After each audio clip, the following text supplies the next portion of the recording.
প্রেমিকা না, তুমি আমার বউ। শোনো, বউ হওয়ার আগে তোমার সাথে এই শর্তই ছিল, আগে প্রেম তারপরে বউ, ঠিক আছে? তো এই শর্ত তোমার মানতেই হবে।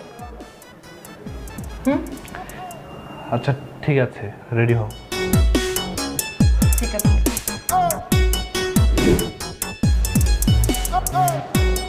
এই মামা মামা মামা, থামো থামো থামো থামো। কেন? আমি আইসক্রিম খাবো। এইখানে আইসক্রিম কই পাবো? তুমি এমন কেন? কোনো প্রেমিকা যদি আইসক্রিম না চাঁদও এনে দিতে বলে, প্রেমিকের উচিত দৌড়ে গিয়ে সেটা এনে হাজির করা। প্রেমিকেরা অনেক মিথ্যা স্বপ্ন দেখাতে পারে, কিন্তু স্বামী সেটা পারে না। তুমি তুমি নিজেকে স্বামী দাবি করছো কেন? তুমি আমার বিয়ে করা বউ, আমি স্বামী দাবি করবো না তো কি দাবি করব? না, কোনো দাবি দেওয়া চলবে না। আগে প্রেম হবে, তারপর স্বামী হবে। এই মামা চলো তো। কি